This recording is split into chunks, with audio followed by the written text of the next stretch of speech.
This is Ken Harbaugh.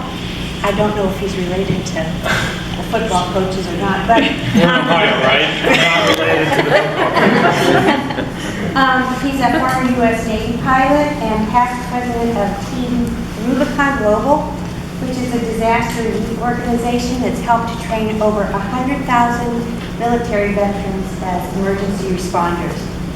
And he served in leadership roles in multiple nonprofit organizations, and is he's a prominent commentator on civil military affairs, and has served as a guest fellow at at Yale. Yale, very good. I knew I was going to say that. My nephews are at Harvard, one in law school right That's now. okay. So Kevin's one son is at Harvard. But and he's written for the New York Times, the Atlantic, Time, and other places. He has his JD from Yale, and is a volunteer with USCRI, U.S. Committee on Refugees and Immigrants, and has a lot of experience in that. So we're delighted that he can come and speak with us today. Thank you so much. Thank you, sir. My daughter's on spring break right now, and they just got back last night, and she gave her after-action report. They did the tour of the Northeast, her and my wife and mom, and I was thrilled that the report on Harvard was that she hated it. I'm glad I made that opening. The trip was a win. You know, on the way in, well, first of all, I've never been to Lakewood Presbyterian before.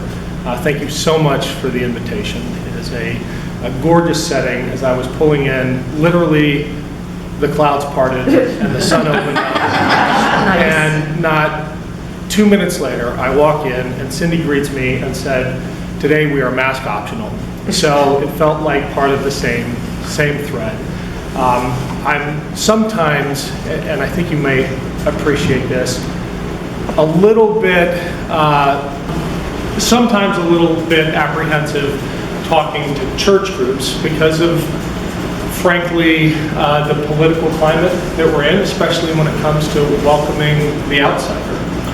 But Cinda made an offhand comment as I was walking in here about Trump slamming the door in 2016 to refugees and how that wasn't received very well in this congregation. So I feel like maybe we can have an honest conversation. I was the Democratic nominee for Congress in 2018 for Ohio 7th District in a Trump plus 30 district, so it was an uphill battle. But that's where I'm coming from. Part of my DNA, what drives me, is welcoming others, welcoming the outsider.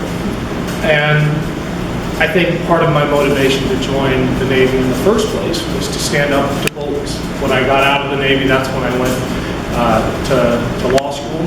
I taught at Yale afterwards, but ended up on the front lines of some human rights work in Afghanistan and saw the war close up in a pretty horrific way.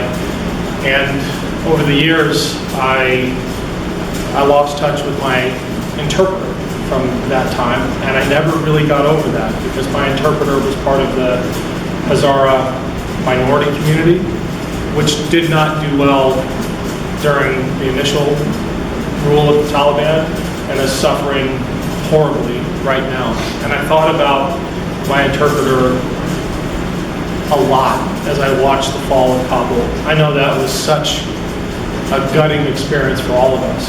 But let me tell you, as someone who's served in Afghanistan and who's lost brothers and sisters in arms in Afghanistan, that felt like an enormous betrayal. And I felt one small thing I might be able to do, the smallest thing possible really, was to create a welcoming environment for some of those Afghans who were trying to escape. And USCRI is one of the 3 refugee agencies in Cleveland that is helping people to do that. But to Cinda's point earlier, their workload has increased dramatically in the last 3 months at a time when their funding is almost non-existent. After 2016, we all know what happened in 2016, funding for refugee settlement cratered. It went to virtually nothing. But with the inflow of Afghan refugees, the demand spiked. In 2020, they had 10 times as many applicants for asylum in Cleveland as they had 4 years earlier. And they're doing it with a bare minimum of staff. So what they rely on are community sponsors. People like you, people like me and my family. For me, this journey started when my daughter, the same one who hates Harvard, came to me a couple of weeks before Thanksgiving and said, "Can we do something, Dad, to remind ourselves what Thanksgiving is really about? It's about welcoming the outsider, isn't it? It's about welcoming the newcomer." And so she suggested raising a little money to bring meals to these newly arrived Afghan refugees. Kind of like the newly arrived pilgrims to America, right? And we went to USCRI to ask for a list of families who, might be willing to welcome this hospitality, this gesture from a teenage American kid and her dad. And we posted it online, and within a matter of days, it went viral. And her original goal to raise $500 and share a couple of meals around the west side of Cleveland with the newly resettled Afghan refugees exploded, and we raised enough money to buy a van for USCRI, tens of thousands of dollars, and 243 meal deliveries, and dozens upon dozens of volunteers who showed up on Thanksgiving Day to give up their Thanksgiving with their family to welcome these newly arrived Afghan refugees. And I think for both of us, the real moment wasn't that realization that there was this goodwill in our community. In spite of all we've seen, in spite of the political turmoil, people are looking for opportunities to help their neighbors. It wasn't just that. It was being welcomed in at the end of the day, the last meal that we were delivering, to a family's temporary apartment over here on the west side. It was a mom, a dad, and 2 little kids. And he was Hazara. He reminded me of my interpreter. And we were asked inside, and we sat down for tea. They always offer you tea. You get to like tea. And we ended up spending an hour there, sharing in what they had. Their impulse was to give back to us. And he began to open up, and I asked him about his escape from Kabul and about coming to the U.S., and he confided in me that he still has nightmares. But what really gets to him is when his kids wake up in the middle of the night. 2 little kids, a 3 and a 5-year-old. They will wake up screaming, and he will go into their room, and they'll say, "Dad, the Taliban's here, the Taliban's here." And he will put his arms around them and calm them, and he will say, "We're safe now because we're in America." And that's the America that I want all of these refugees to see. And it has its headwinds. When you have a Senate candidate from a major political party calling these Afghan refugees alligators and posting a picture of a plane full of desperate pilgrims, migrants, refugees, saying, do you want your daughter dating any of these men? That's what we're up against, and it's why it requires more than just goodwill. It requires a warrior's heart to take on this mission. And so our next step, my daughter's and mine, was to see if there was a family on the east side, because we live in Shaker Heights, that we could adopt, that we could take on. And USCRI, the U.S. Committee for Refugees and Immigrants, said, well, there's one. We couldn't find room for him anywhere on the west side. It's 13. A family of 13 Afghan refugees that just got here, and they have nothing. And sure enough, we went to their little duplex. And they didn't exactly have nothing. They had some food in the fridge, because USCRI provides that when they get off the plane. And they had mattresses on the floor. They had nothing else. They had no money, not even the things in America that you need to get yourself set up. No social security card, no food stamps, no bank cards. They had one phone for the 13 of them, but it couldn't make phone calls. I realized that moment that what they needed first, I mean, there's a million things they need, that communities need to come together to provide them, but what they needed first was a way to call back home, because not all of them made it. So that was the scramble on day one. One of the things you have to realize about these large Afghan families that are arriving, and it holds almost true for all of them, is that they're not always nuclear families. By that I mean, and I'll just use our family as the case, that some of the family members that the mom and dad claim when they're getting into the country and seeking asylum or refugee status, in the case of the Niazi family, our family, 3 of them were thrown at this family at the gates to Kabul airport by other moms and dads who said, take my kids, give them a chance. So they're effectively orphans. That's the magnitude of what we're dealing with, not just the material needs, but the emotional, psychological needs of the trauma of leaving a country that's gone through what Afghanistan has gone through. So day one was getting those kids a way to reach their family members back home to see if they were still all right.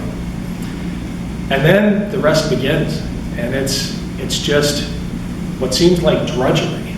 Getting them a bank card, getting them a cell phone that works, getting them a social security card, getting them a SNAP card. But in the midst of all of that, there are these moments of just light and awareness that there really is good in the world. I remember taking them to the supermarket for the first time as their initial supply of food was running out, and we found a halal supermarket, Rumi's. If you haven't gone on the east side, actually near the hospital, it's really neat. And we went to Rumi's to get them restocked with food, and I remember the cashier, I saw him do it a dozen times. As their food was being scanned across the scanner, he would put it behind his back and put it in the bag so that we wouldn't have to pay for it. At this point, it was on my card, but it was all the same to that cashier. At the bank, because eventually they're going to need their own money, we were setting the father, Samuela, up with a bank card, and we did all the paperwork. We put $50 on the account just to open it up, and then the bank teller puts a folder in front of him and opens it up and says, pick your card design. You know how you do. I think I have a plane on mine. There were all these team mascots. You could do Ohio State, you could do the Browns. And he's looking, and I'm thinking, what could he possibly be looking for? His Afghan national team is not going to be on here, right? He was looking for any card that had an American flag on it. And he found one for some minor league team in Columbus that has an American flag in their logo that I'm going to be a lifelong fan of now, because this family has become lifelong fans of this Columbus team. So amidst all of this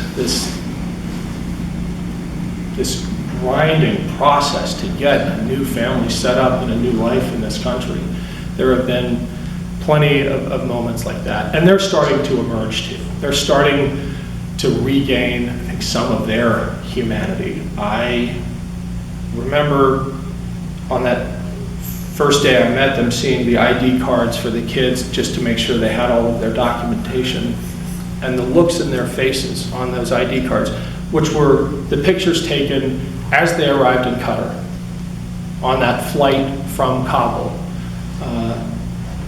When they've just been through hell and the American government is documenting who these people are. The looks on their faces were looks I've seen 1,000 times on the faces of soldiers who've just gone through combat. That's how they came to America. But they're really starting to emerge from that. They're even developing an American sense of humor. The dad is trying to quit a smoking habit, but he still smokes. And we were at Simon's Market shopping for staples, you know, flour and sugar and the basic things. And we had gotten our SNAP card, our food stamps card at this point. And I'm trying to tell them all the rules about how to use food stamps, which I'm learning at the time as well. But I knew that it was only for food, right? You couldn't even buy sunscreen. You certainly couldn't buy cigarettes. And he's like, but Mr. Ken, I eat the cigarettes. I'm like, no, you don't eat the cigarettes. You can't buy the cigarettes with the food stamps. So we're reaching a point now where they're starting to settle in, and we finally just got Dad a job. And that was a real breakthrough because he barely speaks English. And he's a prideful man, as any father raising a family that large probably has to be. And in Afghanistan, men do not do cleaning or kitchen work. It's just culturally something that for hundreds and hundreds of years, it's just not done. And the only job I could get for Samiola was washing dishes in the kitchen. His son speaks a little better English, so he was with us helping to translate for the restaurant owner.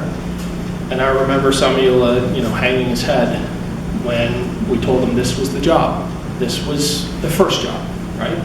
I washed dishes in college. That was my first job. And I shared that with him. And I said, Samiola, is washing dishes okay? And he lifted his head up and he said, washing dishes okay for me, not okay for my son. That's not a commentary on doing dishes at home, men. We're going to keep doing that. But what it said to me was, this is how every American dream begins. A father's, a mother's sacrifice. That's where we're at right now with this family. We have so much farther to go, and they are one of hundreds of families. When I asked USCRI how it was going overall, one of the things I didn't realize until very recently was that our family of 13 is really one of the lucky ones. Most families don't have a community sponsor. They have no one helping them through this. Can you imagine what that's like?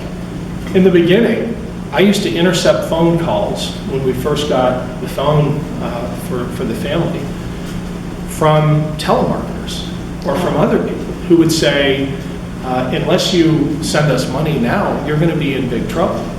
Can you imagine if a family didn't have that? So that is USCRI's biggest need right now, is our community to rally and to create a cocoon, the kind of welcome that these families need. They also need money. There's always a need for money. But more than anything, it's that servant's heart to step up, to be there for this traumatized community as they're seeking to find a new life in America. I'd love to answer any questions you've got, honestly, about anything. We have a new refugee wave due any minute from Ukraine. Speak to that. The floor is yours. Do you have information if we want to volunteer for the family? Yeah, absolutely. Can I leave it with you and can it go out? Great. Sure. Okay. Yes, sir. I do appreciate what people have been doing, and I also do appreciate the fact that some Americans have been doing a lot to assist the refugees.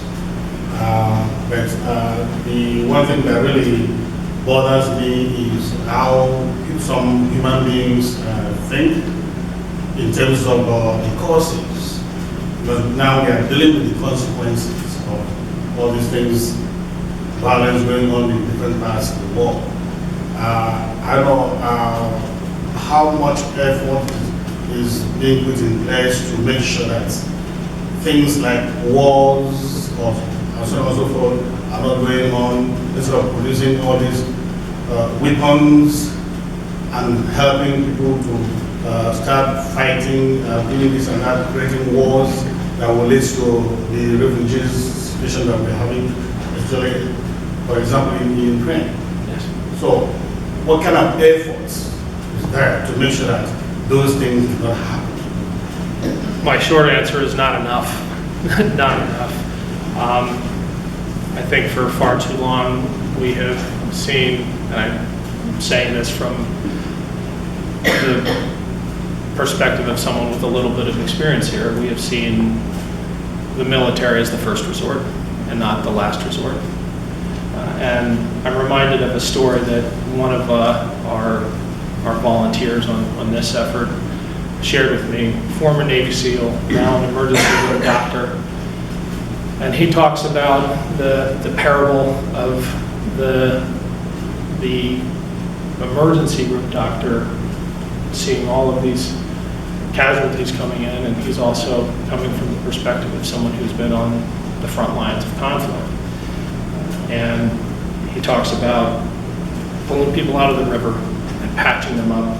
This is the metaphor, right? And all of these drowning people are coming down the river, and that's him in the emergency room. And he's pulling them out and patching them up and pulling them out and patching them up until he sees one of his fellow doctors run upstream.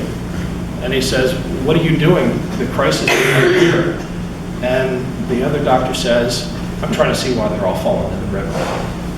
And I think that's what you're talking about. We have this flood of refugees, and it's growing every year, and it's caused by the decisions of people. It's not just famine and climate. Well, even that's the decisions of people, right? I wish I had a good answer for you. I feel like right now, I'm just pulling people out of the river. I think if I had an answer to your question, it would be to elect people who can actually make the kinds of decisions that keep us from those stupid wars and keep us from sending people like me and my buddies to go fight wars that make no sense and produce these floods of refugees. So in November, vote. That's the best answer I can give you. How long from application to USCRI to getting the background check do you wait before you follow up? As a volunteer to help, Yes. for me, 0 minutes. They didn't even do, I should probably not say this is being recorded, right? They didn't do a background check. They were that desperate, right? I think they assumed that running for Congress was its own kind of vetting. Probably didn't have that many skeletons, but it's pretty darn quick, and there's no statutory requirement. So in extremis, they'll just loop you right in, and I think that's kind of where we're at now. I've gotten a couple of calls from people who want to help, and I've just looped them in. I honestly haven't. I should probably tell somebody that we have this group of helpers, but you get a sense pretty quickly of who's there to really help. I don't know why I'm even saying that. People are really there to help. No one that I've encountered is out to take advantage of these people without any money.